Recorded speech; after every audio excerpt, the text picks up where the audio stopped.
안녕하십니까. 돈 안 들이고 건강해지는 통찰의학 성형외과 김찬우입니다. 반갑습니다. 오늘 주제는 마음 시리즈 중에 첫 번째, 마음이 무엇인가입니다. 보통 이 마음이란 것은 이제 실체가 무엇인지 가끔씩 우리가 고민이 될 때가 있습니다. 엄청 괴로울 때나 화가 날 때나 자포자기할 때 마음이 굉장히 굳어지거나 아니면 마음이 좁아지거나 이럴 때 한 번씩 자기 마음을 돌아볼 때가 있죠. 이때 마음이 과연 무엇일까 이렇게 한 번씩 고민해 볼 수가 있습니다. 그래서 마음이 어떤 개념인지 이 부분에 대해서 한번 천천히 살펴보도록 하겠습니다. 이전 영상에서 심리 불안에 대해서 말씀드렸었죠. 그 심리가 보면 인식 심리, 기억 심리, 표현 심리가 있다고 말씀드렸습니다. 이 인식 심리, 기억 심리, 표현 심리가 결국은 심리 전체를 구성하는 건데요. 이 심리라는 것은 쉽게 말하면 휴대폰으로 봤었을 때 휴대폰이 있으면 휴대폰의 바깥에 케이스가 우리 몸이라고 보시면 되고요. 안에 열어봤을 때 전선이 많습니다. 그 전선 중에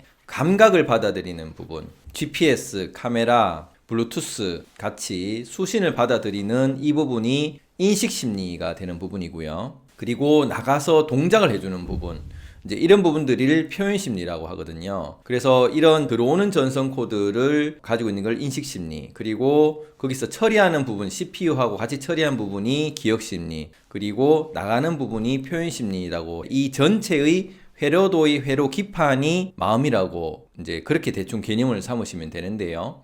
또 이렇게도 생각해 볼 수 있습니다. 인식심리라는 것은 감각기관을 통해서 정보를 받아들일 때 사용되는 것이고요. 기억심리라는 것은 그 중추신경계, 뇌에서 여러 가지 기록, 기억이죠. 그리고 거기서 판단, 결정할 때 처리하는 것을 기억심리라고 하고요. 그리고 이것을 가지고 우리가 팔다리로 몸을 움직이죠. 물론 말로도 하고 표출되는 운동기관을 표현심리를 통해서 이루어진다. 이렇게 볼 수가 있는데요. 그러면 언제 마음이 작동하냐면은 감각기관을 통해서 외부 자극이 들어오게 됩니다. 과거의 기억을 가지고 이 외부 자극을 판단하게 되거든요. 이때 반응이 일어납니다. 그러니까 좋다는 반응이 일어날 수도 있고 나쁘다는 반응이 일어날 수도 있고 옳다, 그르다 이런 여러 가지 반응이 일어날 수 있는데요. 이 반응을 일어나는 이것을 마음이라고 할 수가 있겠죠. 예를 들어서 종이 있다. 이게 우리 몸이라면 짝대기가 감각기관입니다. 그럼 감각기관을 가지고 탁 쳤다. 그럼 감각이 들어오죠. 그때 몸에서 땡 하고 일어나는 요 반응 자체가 마음이라고 생각하시면 됩니다. 그러니까 몸이 있는데 감각기관이 들어와서 요게 부딪히면서 일어나는 소리거든요. 이게 좋다 나쁘다의 느낌보다는 이 좋다 나쁘다는 것은 과거의 기억을 가지고 좋다 나쁘다를 이제 판단하고 옳다 그르다를 판단하는 거죠. 그러니까 옳다 그르다는 학습에 대한 과거에 내가 어떤 공부를 했느냐, 법을 어기는 게 그르다, 법을 지키는 게 옳다, 이런 학습을 가지고 이 반응이 되는 거죠. 그리고 예를 들어서 공산주의에서 태어났다면 지도자를 섬기는 게 옳다, 지도자를 거르는 게 나쁘다, 이런 식으로 학습이 되어 있는 거고, 그리고 또 과거의 기억, 예를 들어서 그게 이제 사회적 기준이 될 수 있습니다. 가족은 같이 살아야 된다, 이렇게 학습된 사람도 있고, 태어날 때부터 부모님이 한 분만 계시면은 그렇게 사는 게 당연하다, 이런 학습에 대한 반응을 가지고 어떤 감각 정보가 들어오면 그거에 대한 반응을 하게 됩니다. 예를 들어서 자기 집안이 전체 키가 작고 자기도 결국 작게 태어났으면 그걸 가지고 괜찮다고 생각할 수도 있는데 그걸 열등감을 가지고 있다. 그럼 과거에 어떤 기억에 열등감이 있었는데 상대방이 얘기를 하다가 일을 잘한다 못하는 걸 가지고 키 작은 것과 연관시키면 화가 나는 반응이 생기는 거죠.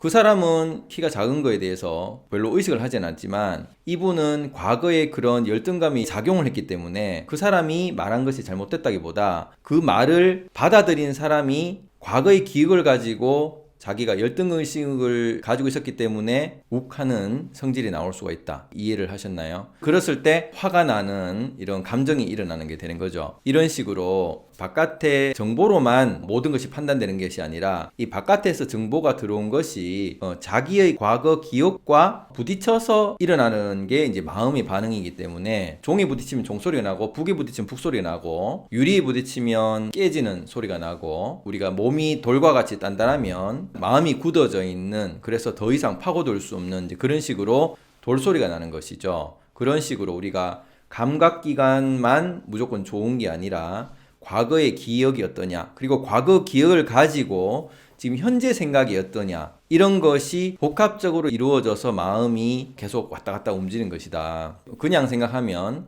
외국에 여행을 가서 탁 트인 바다가 넓은 이런 시야에서 갈매기가 날고 파도가 치면 아 좋다라고 그냥 단순한 감각 정보는 받아들이는 시각, 후각, 청각인 다 바다 냄새와 이런 게 좋다 하고 판단이 되지만 과거의 기억에 바다에 자기가 빠진 경험이 있다면 그래서 익사사고 날 뻔했었다면 그게 과연 좋다고 받아들이지 않는 거죠. 그러니까 무조건 바깥의 것만 원인이 아니라 과거에 어떤 기억이 이루어져 있냐, 그리고 과거의 기억에는 바다와 어떤 연관성은 없는데 내일까지 보고서를 갑자기 해야 되는 일을 휴대폰에서 연락을 받았다. 그럼 그 생각으로 인해서 멋진 시야가 이제 멋져 보이지가 않는 거고 갑자기 마음이 바빠진다든지 아니면 그거에 의해서 스트레스를 받을 수 있는 것이다. 그래서 외부에서 원인이 있는 것이 아니라 외부에서 받아들여진 감각 정보가 결국 과거의 기록과 현재 가지고 있는 생각이 멈춰져 생기는 것이 마음이다. 그래서 마음은 늘 우리가 파도와 같이 더 커졌다가 이제 좀 가라앉았다가 계속 왔다 갔다 하는 것이죠. 그래서 마음은 원래 파도가 치듯이 늘 널뛰기를 하는 수밖에 없는 것인데 우리가 이런 미디어나 아니면 이상적인 얘기를 할 때 마음은 항상 고요해야 된다. 마음 먹었으면 그대로 해야 된다. 이런 얘기를 수없이 많이 듣고 그렇게 해야 된다고 생각하다 보니까 이 마음이란 것은 항상 일정하게 바다에 물이 고요하게 아예 파장도 일어나지 않고 그대로 있어야 된다. 이렇게 생각할 수가 있다. 그것이 아니라 일어났다가 가라앉았다가 일어났다가 가라앉았다가 항상 왔다 갔다 움직이는 것이다. 이런 부분을 이해하시면 아, 원래 마음은 이렇게 쉽게 움직이는 것이구나 라고 이해를 하셔서 스스로를 이제 자학을 한다든지 자책을 한다든지 남을 비난한다든지 이런 부분을 좀 삼가해야 되지 않겠나. 원래 마음이란 것은 늘 움직이는 것이기 때문이죠. 그 늘 움직이는 이유는 바깥 시야에서 받아들이는 감각 정보가 매일매일 다르다는 것이고 매일매일 받아들이는 감각 정보가 달라지니까 당연히 마음이 매일매일 같을 수가 없겠죠. 특히 매일매일 쌓여지는 현재의 경험과 그게 과거 기록이 계속 쌓여지기 때문에 오늘 하루 좋았지만 그것이 또 다시 내일 나빠질 수도 있는 것이기 때문에 이 마음이란 건 어떻게 될지를 알 수가 없는 것이다. 결국 우리가 마음 공부를 계속 하다 보면 마음이라는 것이 실체가 없음을 알게 됩니다. 마음이 실체가 있다면 물질과 같이 크기나 모양, 색깔, 밀도, 점도, 무게, 강도 이런 것이 다 있어야 되겠죠. 근데 우리가 크기가 마음이 굉장히 크게 먹었다가 바늘처럼 굉장히 작아지기도 하고 색깔도 따뜻했다가 이제 아주 어두워지기도 하고 모양도 이랬다가 저랬다 움직이죠. 그리고 밀도도 아주 단단하게 내가 이제 이 일을 해야 되겠다 했다가 일 끝나고 나면 완전 밀도가 없어 이제 옅어져서 이제 주저앉게 되고 그리고 마음이 굉장히 무거웠다가 또 뭐가 합격이 되고 나면 굉장히 가벼웠다가 마음을 물질과 같은 것처럼 분류를 다 해보면 하나도 맞아 떨어질 수가 없고 모든 것이 이럴 수도 있고 저럴 수도 있고 계속 왔다 갔다 합니다. 그래서 이 마음의 특성이란 것은 모양이 없다는 것이죠. 결국은 굉장히 작아졌다가 우주처럼 넓어졌다가 할 수 있기 때문에 첫 번째 특성은 실체가 없다라는 것이고 두 번째는 항상 움직인다는 것입니다. 실체가 없고 움직인다. 이 두 가지만 아신다면 그 마음을 좋게 하기 위해서 무언가 돈을 들인다든지 공을 들일 필요가 없다는 것이죠. 예를 들어서 프로포즈를 하기 위해서 정말 힘들어서 다이아몬드 캐럿을 사서 프로포즈 했는데 이거밖에 못해 라고 이제 얘기를 들었을 때 순간 무너지게 되는 것입니다. 이 마음이란 것은 잣대가 없기 때문에 그래서 너무 괴롭다고 슬퍼할 일도 없고 너무 기쁘다고 좋아할 일도 없다는 것이죠. 왜냐면 사람이 들뜨면 가라앉을 수밖에 없기 때문에 그 다음을 대비하려면은 너무 들뜨면 안 되겠구나 라고 생각을 하셔야 되고 너무 또 가라앉으면 그럼 다시 들뜨겠구나 하고 좋아하면 되는 것이기 때문에 너무 극과 극을 달릴 필요가 없다. 이런 마음이 항상 움직이고